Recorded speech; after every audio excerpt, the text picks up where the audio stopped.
Welcome to Built for This, the podcast where purpose meets performance. Hosted by business strategist and human behavior specialist Carly Pepin, this show dives into the real stories behind high-growth businesses. Let's bring life to your vision.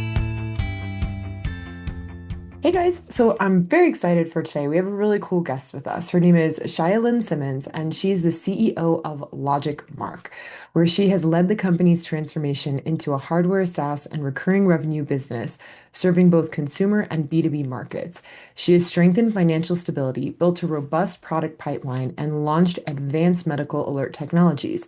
Previously, Simmons was CEO and founder of LookieLoo, a patented AI social commerce platform. She has also held senior leadership roles across major tech companies, including Google, Google Play Music and Play Store, Harman International, Samsung, Playphone, Time Warner, AOL, and Audible Amazon. So welcome, Shylin. It's so great to have you.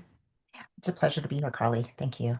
Yeah, so I'm really excited about talking about like what you've been getting up to.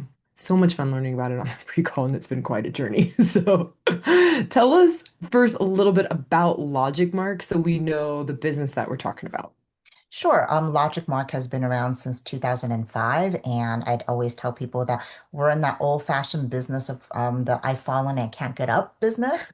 And so it does not always seem like it's a logical fit for somebody who came out of the technology industry, having worked at places like, Audible or Google to be working at a company that's doing medical alerts for seniors. And so it's been sort of an interesting journey, certainly. And so, but we are, again, in the I fall and can't get up business, but hopefully trying to bring that from the 80s to the 21st century and trying to build in all the stuff that we love, IoT connection, quantifiable self, remote care, and all of those great things into a segment of the business that hasn't really changed that much since, those faithful ads of the 1980s. So, Awesome. Thank you so much. I think that also makes it really clear what we're chatting about. As soon as you told me that, I was like, okay, now I get it. yeah. Yeah. Yeah. And tell me a little bit too. So, how did you actually start as CEO here? What made you begin with the company? Tell me a little bit about that story. Sure. I definitely am seemingly the unlikely person to take over a company of this nature. I did not come out of home securities, which is where most of these types of companies had percolated from, and certainly had no experience in necessarily the healthcare sector. So a lot of experience in IoT and AI, but not in sort of specifically medical alerts or this category business. But like a lot of us, I'm one of the 1 in 3 millennials and more than half of Gen Xers that's part of the sandwich generation. And so I definitely have personal experience having to, care about and worry about a senior loved one and also trying to juggle, trying to bring up a kid at the same time. And so that sort of craziness of that got a call, like a lot of these sort of things, from a recruiter. And I always jokingly say that, it's the wow, this company is about to be delisted and it's got 2 lawsuits and it hasn't had new product built since 2015. So are you in? And you're picking up and you're talking to a recruiter with that sort of, opportunity. And you're like, wow, hey, thanks for thinking of me. And then you sort of go like, huh. And so at the time, I had been looking at winding up my startup. And so, fortuitously, a couple of different calls that come through. One, dealing with a menopausal, premenopausal women's health startup, a Series B. I'm come from a subscription background. And so, seemed like a really great fit. I get super excited about it because I am myself in that category space. And so, and nothing like a subscription marketer thinking about how you can have an LTV of 10 years potentially of like premenopausal and menopausal. And you're like, ah, that's wonderful. Right. So it seems like that would have been a more natural fit.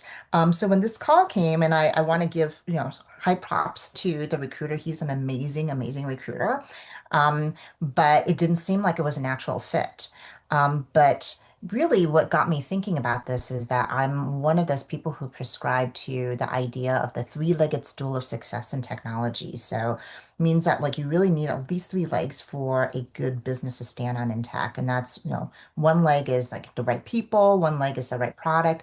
And it's that third leg that we have zero control over external forces like demographics and like the time sort of in market and what's sort of happening overall in the marketplace. And that's that third leg. Some people call it luck, some people call it just sort of external forces, but one you can't control. But for this particular company, from a timing perspective, a really good one, right? Mhm. We have people turning 65, at a rate of, astronomical growth to the point where by 2040, 1 in 4 American will be 65 and over.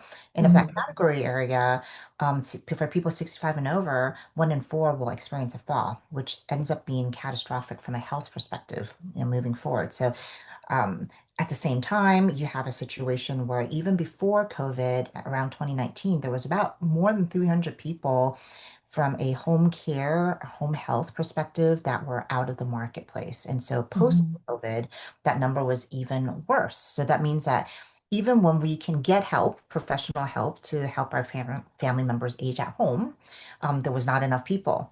So you have a growing number of people who are aging, a shortage of home care providers, and 90% of people 50 plus and over wanting to age at home. And so it's sort of like the perfect storm of a situation where we really need a good tech solution for remote care and monitoring. And but an industry that quite candidly, like as I've mentioned, hasn't really changed too much since, that fallen can't get up business. So market forces look good for that third leg of the stool. And so really help me think about, that this may be a good opportunity despite of all of the headwinds for the company. And, again, like everybody else, it always takes sort of a personal experience.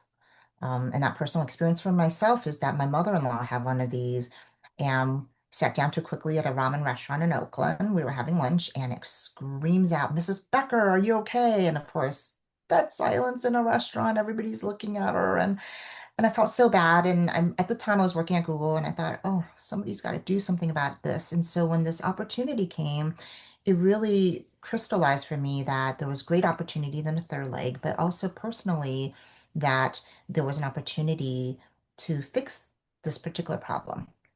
Yeah, that's awesome. Thank you for sharing that. And I'm curious as well, because I know, like you were saying, there's all these problems that came in. Tell me a little bit about how you guys got this sorted out from even not being delisted on the Nasdaq, because that's a huge issue. And I know that's one of the first things that you had to tackle. Yeah, so the first year was exercise and an adrenaline rush at the same time. And so, certainly there were quite a few fires to fight. And so, in many ways, when you're in a situation where there's so many fires, you're really looking to crystallize what's the most problematic issue. And the first and foremost one for us was this idea of being delisted. And so I joined the company in mid-June of 2021, and the delisting meeting was in July, mid-July. So I had a month to basically prep a plan to the Nasdaq to basically convince them that they shouldn't delist us. Now, the delisting has nothing to do with the quality of the company or anything, but the reality for those folks who have less experience with the public market is that there is a minimum threshold pricing for stocks, and it's $1.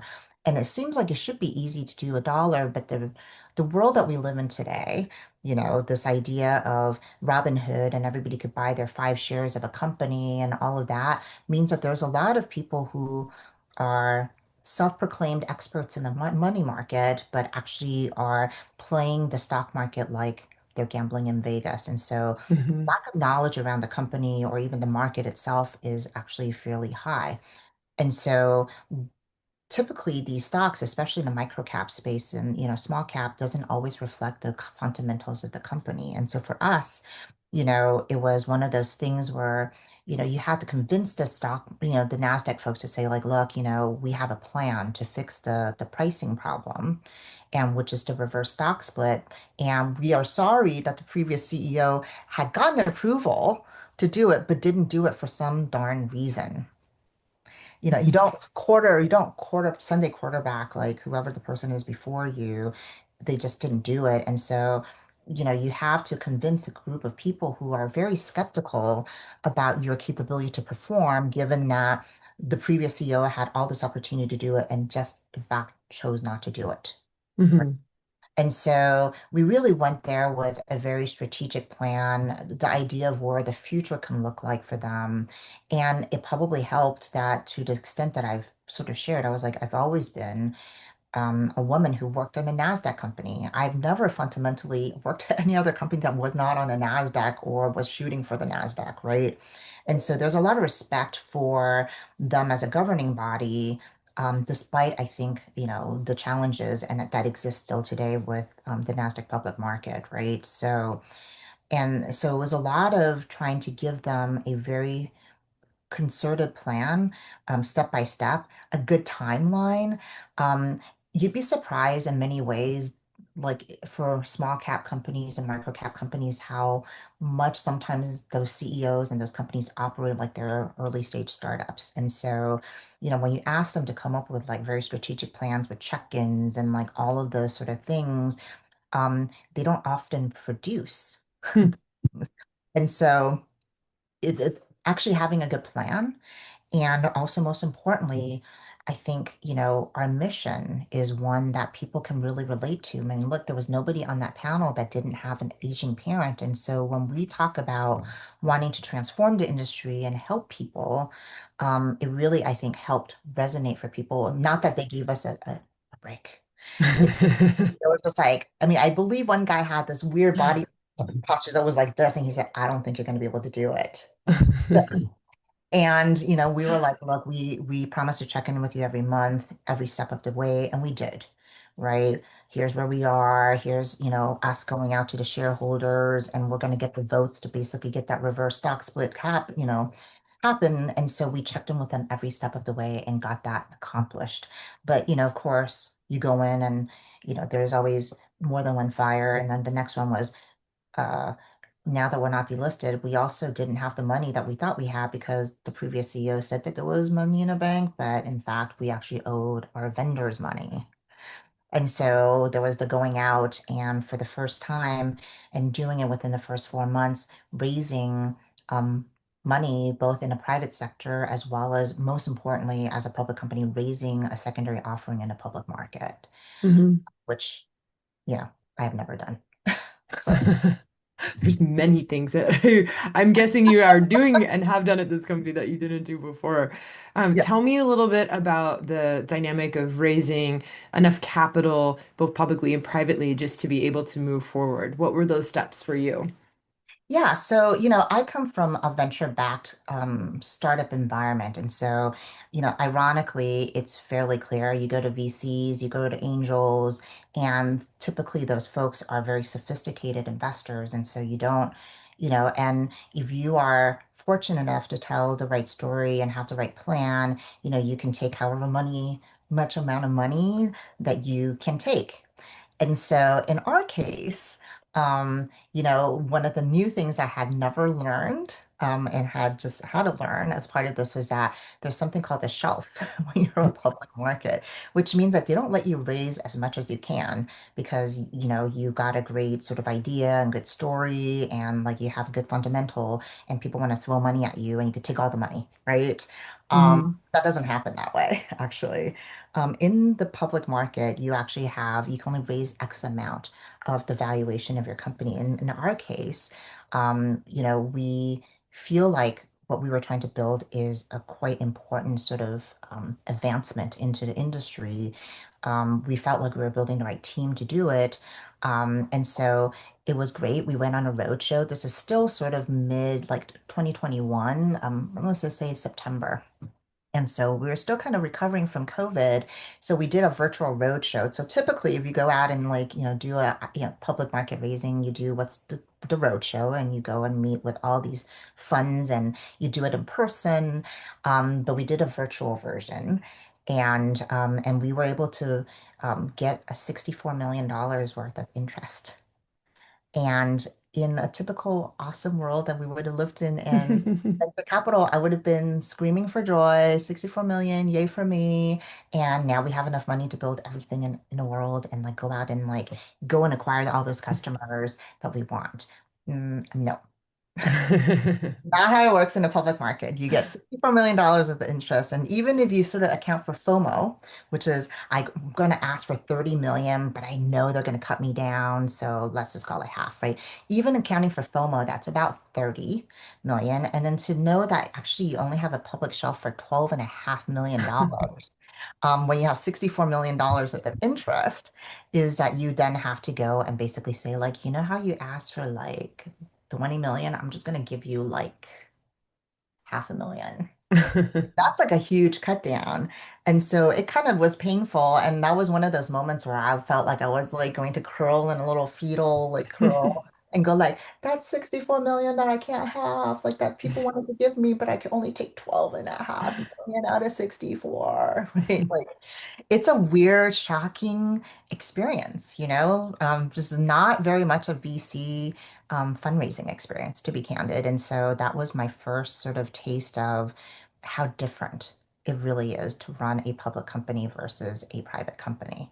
So, Hey everyone, it's Carly. If you're really resonating with what we're talking about and want to get clear on what truly drives you, what your core values are, head on over to my website. In the tools and tips section, there is a free values assessment. And this is a quick exercise that's going to help you to uncover what actually matters most with you so you can lead and live with more clarity, fulfillment, and momentum. Yeah, amazing. And I'm curious now, knowing that that was the difference, how did that change your strategy since the additional funding was so much lower than you had anticipated? yeah, I mean, it really makes it so much more difficult to think about how you would want to rebuild the company. And so, in many ways, I'll just use an analogy. Like, if you were a VC sort of backed company, and even if you're just kind of going to do a pivot, you raise enough money, you basically um, have a company that's idea is not quite there, like it's still throwing off some money, but you're probably going to fundamentally like build a new ship from the ground up, right? Hmm. So you probably pay a little bit less attention to the existing ship that's throwing off some money. Um, and so you sort of focus on net new build out because that's kind of in many ways what VCs do, right? So you're like the company tells, the VC tells you you need to pivot. So you abandon sort of like all the stuff that was maybe you have one customer or two customers for, and you sort of abandon that idea and you move completely to this other idea and you build a new ship. When you can't raise as much money and you only have $12.5 million, what you realize is that you kind of have to patch the ship and build a little ship that's running next to it in parallel while you're trying to bail out this ship, and then you're kind of build a new ship at the same time with a little bit less money and less big, and then you try to transfer yourself over and with the second ship, and maybe you'll latch them together, right? So your approach to product is fundamentally different because you don't Mm. have the opportunity to use VC money to basically say, I'm going to do a 180 pivot, right? You can't quite abandon ship because you're still building a business that for us would have been basically in VC terms, like would have been a Series B company, right? Hmm. And so you don't get to do a wholesale 180 pivot into a completely net new sort of business. And so it really helps you sort of crystallize what you need to look at in terms of the how quickly you can build, and then also most importantly, how to how to prioritize the building that you sort of had plans to do. So in Yeah. many ways, that limitation is um, it, it's a limitation, but it's also like a very nice crystallizing one as well because it hones everything down into a much more sharper point of movement. I love that. Yeah, no, that's very cool. Thank you for sharing that. I'm curious what else you had to dive into to be able to turn the company around. What other parts of the company did you look at, have to improve?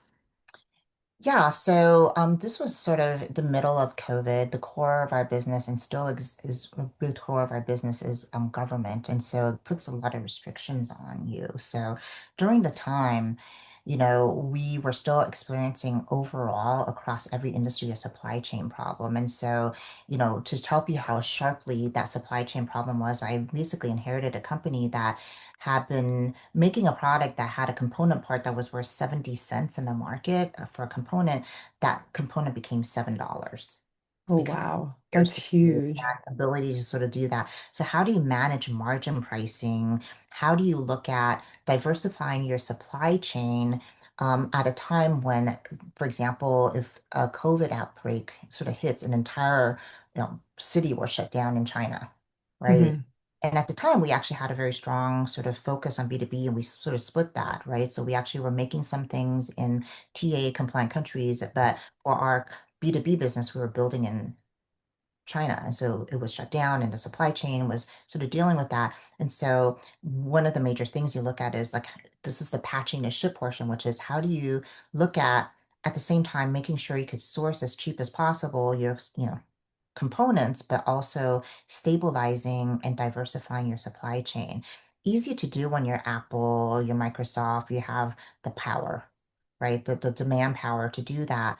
A little bit harder to do when you're a smaller size company with much more focused sort of ideas. So those are one of the first things that we looked at, which is to um, ground the company so that if something catastrophic occurs, that we have more diversification of manufacturing, but also a much more positive side towards our government sector to put more of our supply chain in TA compliant countries for us, and also start looking at what it means to sort of look at building in the US and other sort of geolocations for success.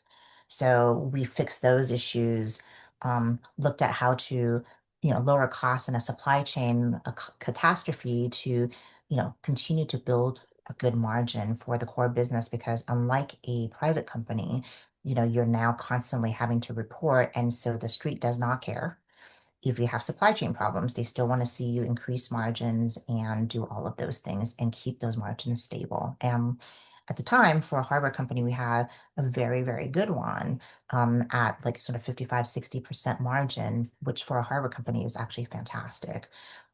We subsequently have done so much, like we are now around the 67% margin increase, right?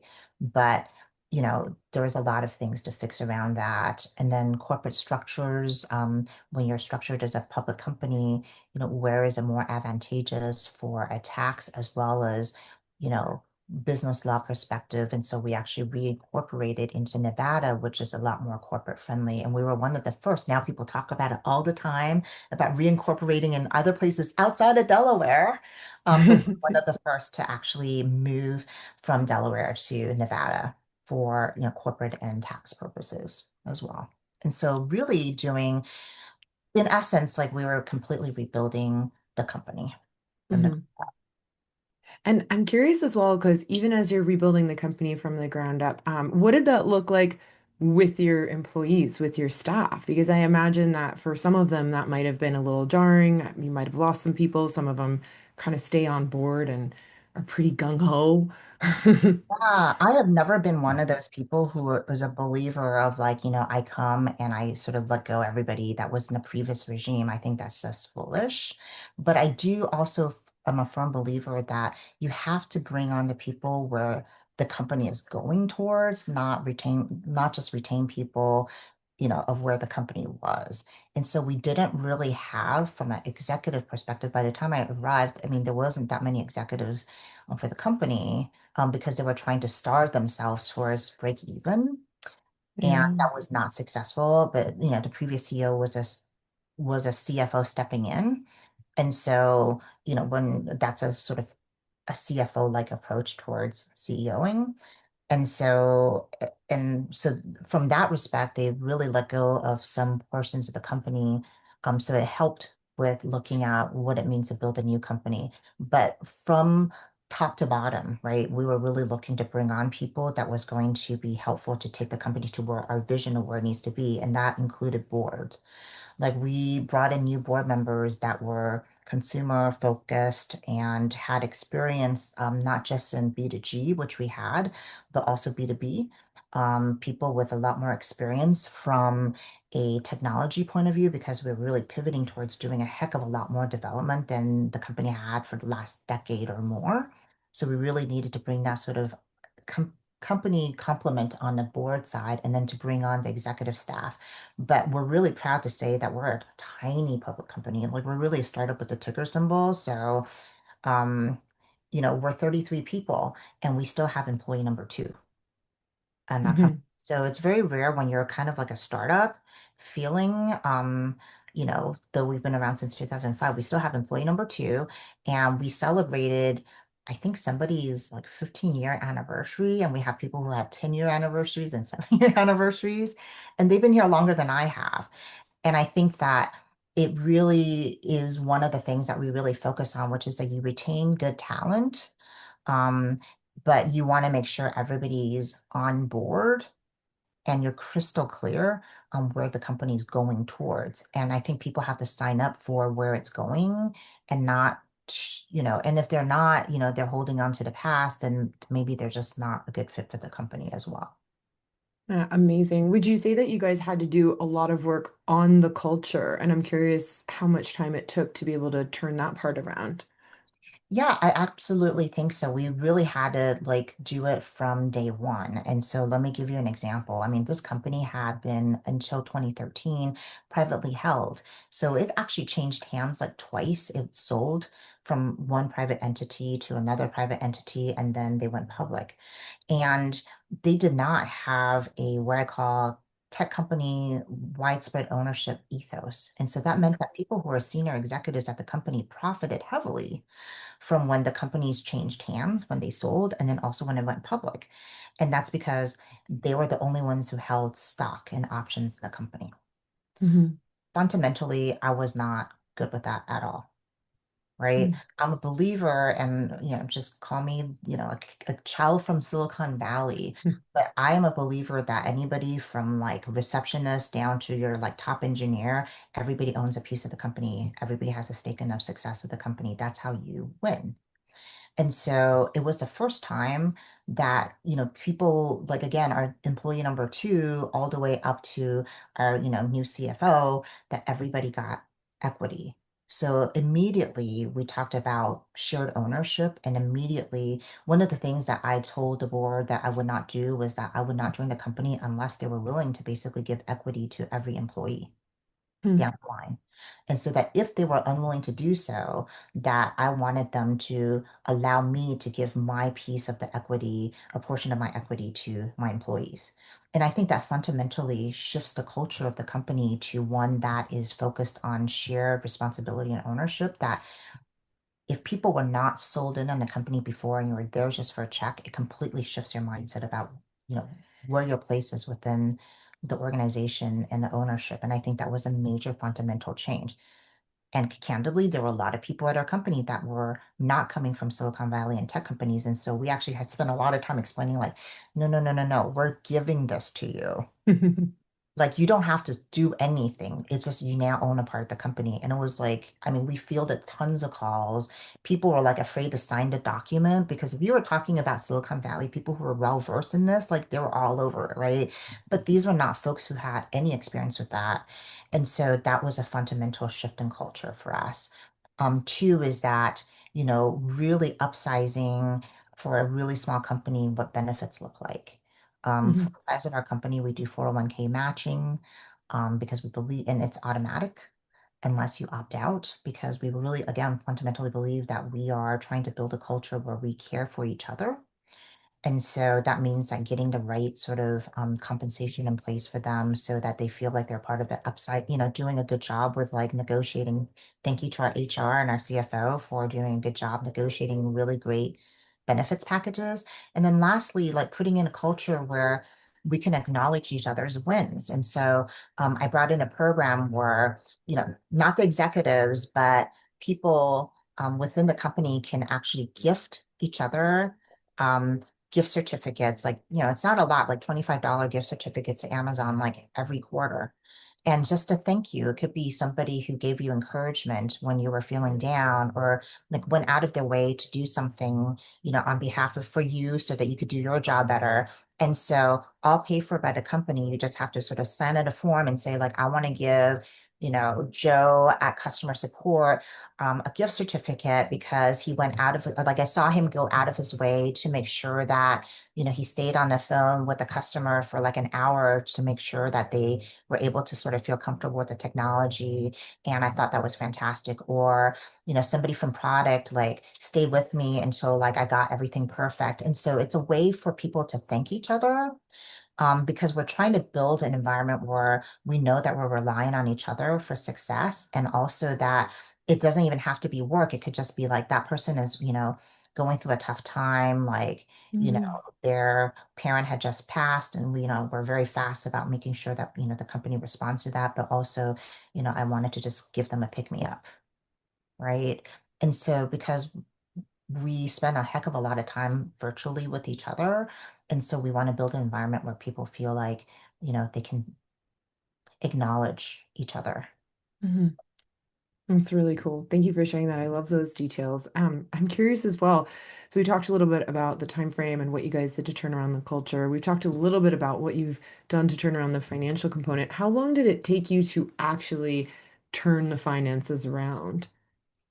Well, I would say that we're continuing to do that. So, we spent a good chunk of the first few years, like first year cleaning up, and there was a lot to clean up, and, fix. And then the next 2 years or so to basically ensure that we have the right people, the right products, the right pipeline. And so we've been using the last couple of years to basically shore up the fundamentals. And that means like now that we've built the right product, because part of our problem at the company when we inherited it was that it hadn't built a new product since 2015. And Mm. in the world that we live in today, where people are just like, you could build a new app using AI in 20 minutes. I'm like, okay, well, you're building an AI for some rando shit that probably does not like fundamentally fix anything, but you're saying that you're building an AI. Great. Like we're building products that is meant to basically save people's lives so like nothing can break. Yep. Right? Like nothing can break. Like we kind of constantly test like against 24/7 monitor service. There's things outside of our control, right? Like we will have a journalist who will test something and they'll be like, hey, like this didn't connect. I'm just like, where do you live?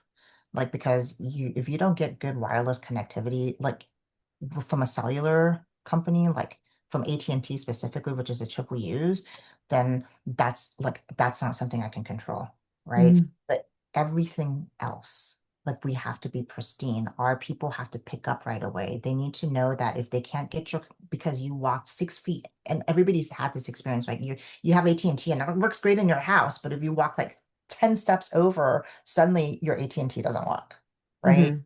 So like if it does not work because you walked out 1 block from your home suddenly, then like we know where you're at least last pinged. And so we could try to deliver something to you, right? Because, we don't want it to be a situation where we could get a ping, but now you're in a weird cellular, like weird zone, and suddenly you can't get that ping, and then we don't deliver somebody to you with the EMT, right? Mhm. So we have like looked at regressions and like last pings. Like you're building a system that is just more complex because you're very acutely aware that this isn't like a Gmail like beta problem, right? Like if you, I mean, even that is, like this isn't like Spotify going down and like, like, okay, I'll patch it and fix it, right? This is like somebody's life and somebody's grandparent. And so you're not thinking about that. So you're very conscientious about building things that can work.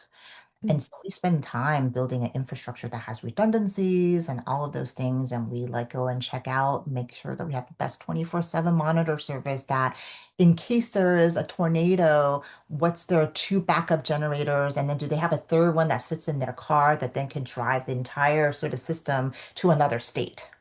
Like Yeah. really to that level of integrity and vetting. And so we spend time doing that kind of work because we service veterans, and that's our number one client, right? And so the largest hospital network in the United States, that's our client. And so we spend time doing that. And so that takes money. And so Mhm. then, for the last several, past year or so, we have been working nonstop to basically do the financial turnaround. So, and we have earnings coming up in May, but in our last earnings, we had 6 out of 7 quarters of quarter on quarter increase in revenue, year on year, increase in revenue. So now we're not less focused on innovation and development, but now we've got the cool stuff. And now we're spending a lot of time focusing on like how do we like what's our distribution network, our partnerships, our sales team so that we could keep increasing our revenue stream and Mhm. diversify our revenue stream as well.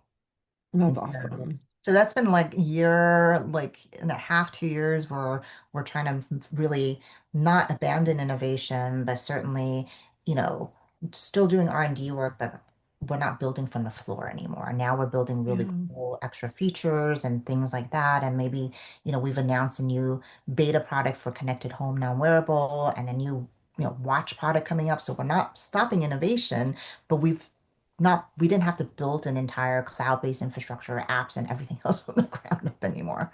And so that's exciting. I love the revenue portion as well. So like this is great, right? Like it's very gratifying to do the 6 out of 7 quarters of, quarter-on-quarter revenue increase. So Yeah, it's exciting to see the transition like of the company, what you guys first started focusing on. It's like the next stage of focus, then now it's like the revenue dynamic, that stage of focus. After the revenue dynamic starts to shift, what's the next focused area of the business that you guys are thinking about tackling? yeah, so I mean, I think that certainly, we think that there's a wider, bigger market that we can always be growing, exponentially growing. I think that, as I've mentioned, we're doing a beta of a non-wearable. A lot of falls happen in the bathroom, and the solution is that we have a waterproof product, but nobody wants to wear something in the shower, and a lot of falls happen in shower, and then really solutions for showers typically is like one that's like mounted to the wall and you have to like pull this cord, assuming you're conscious and you can Yeah. fall and extend. Almost impossible. So coming up with really cool AI innovations to solve that problem, but actually getting a hub in because aging at home is not for the weak, right? Yeah. And also hopefully something that we're going to try to transform how people think about that. As a woman, like as a person who's built a family, like when you bring a new family member into your home, like when you have a baby, you have like 9 months of plan, like baby proofing your home, right? Yeah. But when things happen to people with their aging family members, it happens like this. And so it's a scary discussion to have, to talk about feeling vulnerable and feeling weak. And like nobody wants to have that discussion. And like your parents are like, get out of my hair. Like I raised you. Like, don't you be telling me what to do kind of concept. And nobody wants to talk about dying and falling and being ill. And it's just an uncomfortable discussion, but because it happens like this, then you're making decisions quickly and it gives you less time to plan. Hmm. We want to change that dynamic. And so much of what we're trying to do now is to help people think about what does it mean to have discussions about planning, about Hmm. putting these things in place ahead of time before you think you really need it. And then also for us, the next step is like, of course, growing our large TAM of aging population, but also looking at what does it mean when we talk about safety. And so we actually have a product called Aster, and it was really created for active seniors. But then people came to us and said, hey, so we saw that you guys created this thing because your like active seniors already have like a smartphone and they didn't really want to wear a wearable that was big. And so you had this little like air taggy looking thing. Like we decided to just give it to our like college students that's going off to school in fall. And I'm like, oh, okay, well, sure. And then when we really delved into it was just that, okay, well, so there is basically the dynamic of sandwich generation, people saying, I want to put a safety net underneath my family members who want to fly. So my Hmm. aging parents want to fly and still be active and live, and so does my, teenagers and college students, but I really want to wrap them up in fluffy cotton pillows and keep them safe. But really, what you kind of should be doing is giving them a safety net. And so we're the safety net company. And so actually, the safety net works here too. And so, do we have and exploring that dynamic of we've been so focused on this area that we sort of have played around with this beta product for personal safety. And now that we had like gotten the beta into the hands of like, reviewers and now they're kind of like interested and then we're like, oh, like, do we want to grow this category of personal safety? So we actually did some surveying in September of last year about women's safety and realized that we kind of had a product that might hit a sweet spot. Then we sort of had developed certain things that would be a good hit. Like, we originally developed this saying like, oh, mom and dad's going to go for a walk. And so like you're going to put on the calendar, like I'm going for a walk. Hmm. And if I don't contact you, maybe I had a fall. And so like if I don't say like I'm done, then you know, then it'll alert the three kids and they're like, hey mom, like I saw you were supposed to be done with your walk. Are you okay? And then, if you don't turn it off, then 911 will give you a geolocation, like maybe you fell somewhere. Right. Hmm. And so we're like, oh, but you could do that for like the kid who's going on a Tinder date or like the kid that's going to a frat party or, any one of those things. We're like, oh, well, so that works. But you could just, instead of your family members, you could like program in your sorority sisters, right? Hmm. So, but what are the differences? Well, okay, so if you're a 18-year-old, you're not going to remember when you're leaving the library at 12 o'clock that you have to turn on the app. And when you're fighting off somebody, you're not going to be like, okay, let me un face unlock my phone, right? Like all of those things of fighting somebody off and face unlocking your phone for launching a safety app wasn't going to happen. So we actually did some things to it so that you don't actually have to launch the app. So long as resides in your phone, you don't have to remember it because, I mean, nobody's kid is going to remember to turn on the safety app when they leave somewhere. Yeah. Um, so we figured that out and we're like, oh, like at first we're like, we should make it big, right? So like kind of like a mace, right? Like, and they're like, oh, it turns out 75% of women want discreet like safety apps because you're in an uncomfortable situation where needing help may be socially difficult. Yeah. So you make it small enough so you could put it in a scrunchie or like it looks discreet enough to be part of a keychain. So if you touch a keychain, you're not going to piss off the what could be an aggro date, Yeah. right? All of those things, like it turns out we really just did little bits of work that actually made it fit. And so we're really excited about, taking that out of a beta phase, and putting that into an opportunity to learn more and perhaps scale additional TAM. Because that's not really, it's not a huge entire overlap, even though the buying market might have similar purchasing patterns, right? Because if you're young, you think you're invulnerable. And Yeah. so, much like your senior parents, and so the person who's typically looking at this as a gift potentially is the parent. Hey everyone, it's Carly. So, if this conversation is really hitting home and you want to get a real snapshot of what's working and what's not in your business, head on over to my website in the tools and tips section and you can have the business performance health check. In just about 15 minutes, you're going to see where the friction is and where your next growth opportunity lies within your company. So, Yeah. yeah. That's really cool. That's actually very exciting. I can see the dynamic even of the psychology of shifting from this one almost niche to another niche, but giving these individuals kind of this different opportunity. I actually love that. Like as you're saying it, it makes so much sense to me between even my sister's kids. Like they live in the middle of Los Angeles, so it's a nice neighborhood, but still LA. But even one of them's like, I just want to go for walks by myself, but she asked at like 8 years old.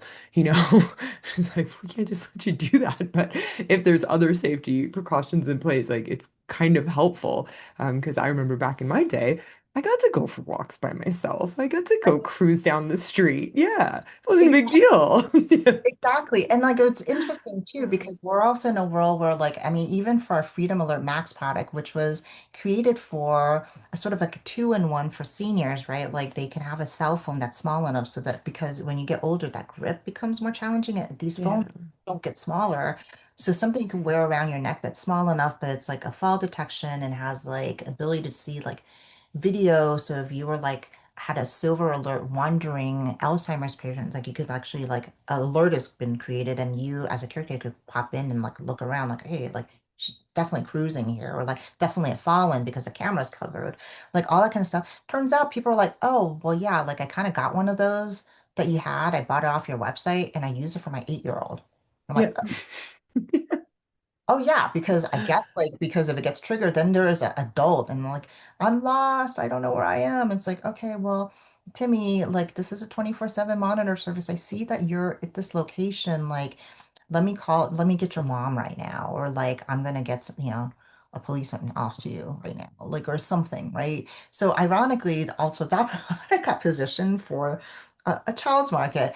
And so it's been sort of interesting and I think heartening to see that I think safety I mean, the reality is that safety is a concern for everybody. Like 56% of adults like are afraid to walk within a mile of their home at night. And like Yeah. they're afraid to do outdoor events now. And it's not just women, it's like all people.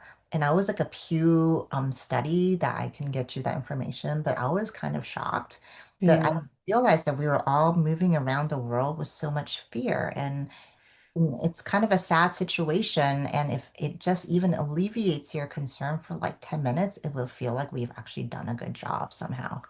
I So. love that. Yeah, I love that.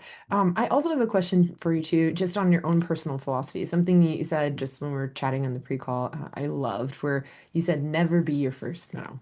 So when did that start? How did you come up with that dynamic? Because it's something that it sounds like you apply quite frequently. Yeah, so I would say that it really came out of um, coming out of being a startup founder. I had a friend, a colleague, Elizabeth Ng, that actually had been training founders with, I can't remember, I think this was sort of like a list or something where she like have founders go and practice asking people for things, knowing that like in this list of like 100 things or something like that, like they're going to get a lot of no's because she was training them to basically steel themselves up to get a lot of no's because that's kind of a founder's journey, right? Which is people are going to tell you a lot of no's because your job now as a founder is to ask everybody you know for money. Like the guy sitting in the elevator, like the person sitting next to you at the fast food joint. Like you're like looking at everybody as a potential investor in your company, which is a very scary reshaping of the framework. But it's an ego bruising concept, right? But what I realized was that as I was going through this sort of mentality of like, oh, expecting every no, I realized that the first no was always me. Mhm. And that was actually a shocking concept, which is like, why was I being the first person to tell me like no? Like I was getting so much no's everywhere. Like there is nothing more ego bruising than being a woman founder in a VC world of tech, right? Like most VCs are men, and if you build anything that smacks of feeling slightly like a woman, they won't understand it, and like almost inevitably you're gonna get told no, no, right?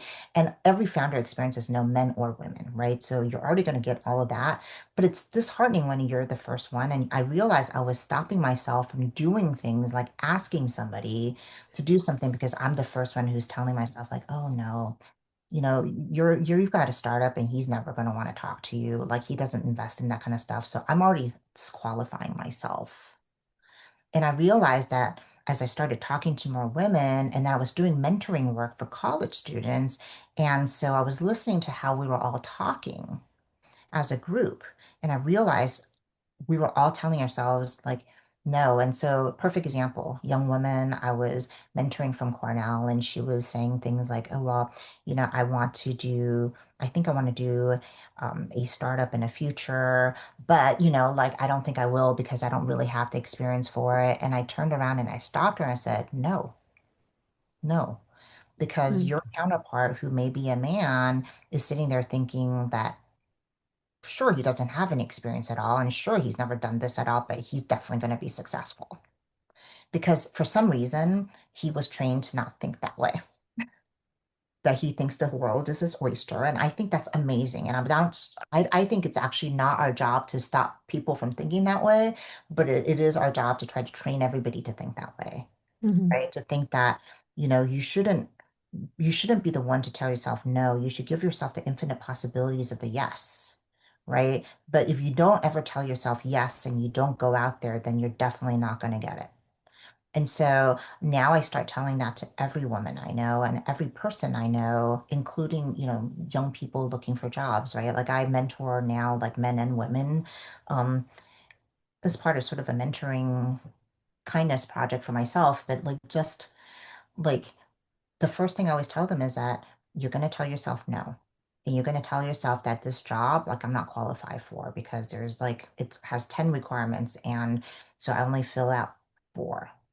So I'm definitely not going to apply for it. I'm like, don't be your first no, just do it. Like, maybe they saw something there that you didn't and you disqualify yourself, but why?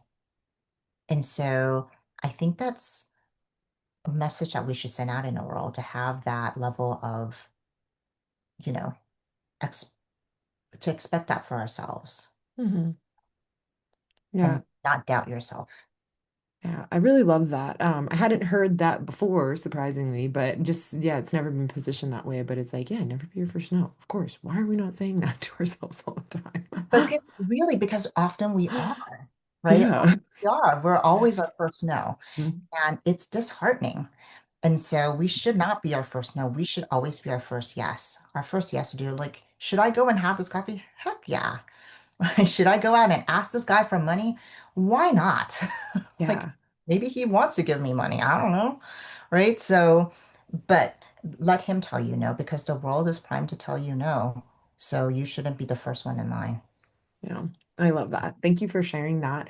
And I'm curious as well, just even this dynamic, because you've worked at a lot of startups, and this was, I believe, your first turnaround company. Yeah? Yes. Yes. Okay. Tell me, what would you say are some of the biggest differences between having a startup and launching from there versus the turnaround companies, and maybe even some of the similarities that you've encountered?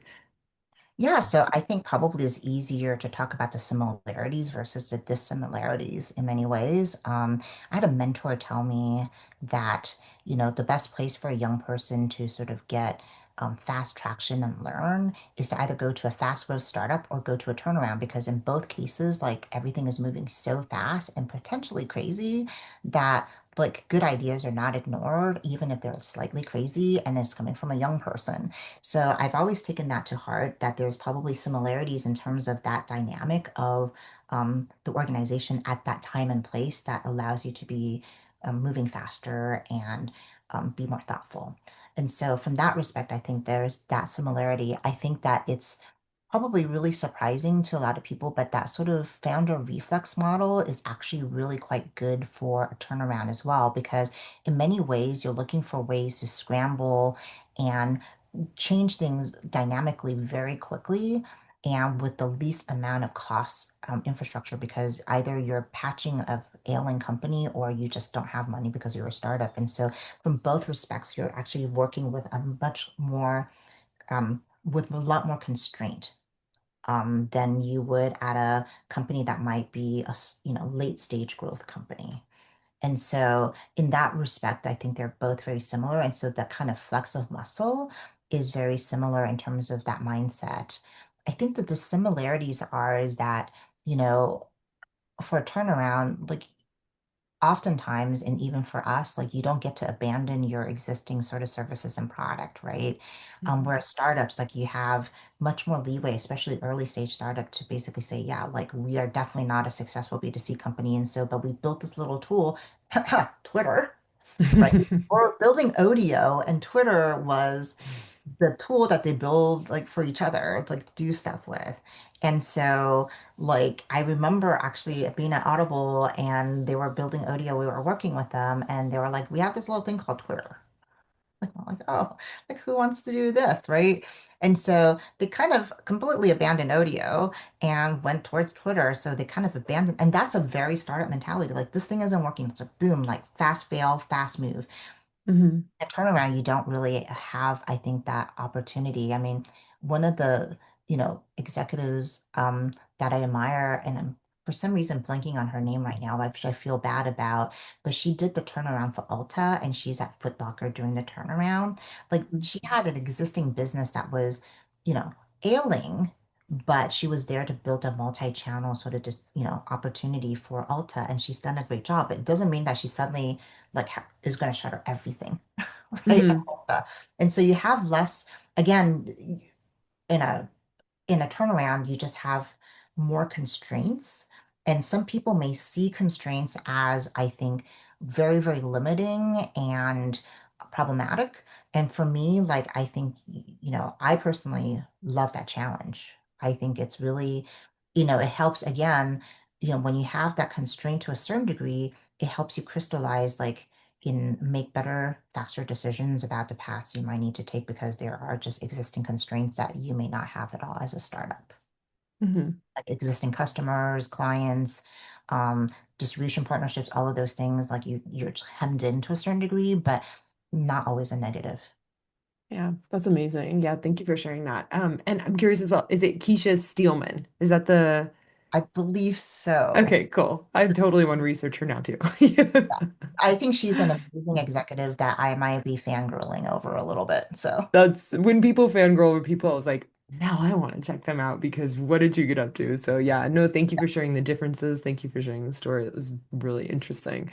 And thank you so much for coming today. It's been a real pleasure talking with you. I think everyone got some really great insights on how to turn a company around and the different paths that are taken, especially when you have all these challenges that you're facing that are brand new.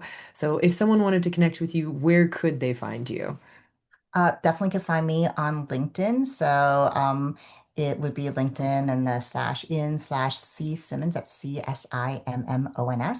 And you can find me under my entire name together, Chia-Lin Simmons at Instagram as well. And obviously, if you surf over to logicmark.com, that's LogicMark.com, and you look at our little investors section, you can find me there too. So Awesome. Thank you. I'll put everything in the show notes too, just in case anyone missed it. And if you guys enjoyed it, feel free to like it, share it with someone else who you think would find it inspiring. And thank you again for coming today. This was really wonderful. Thank you. thank you so much for the opportunity, Harley. It's a pleasure to be here.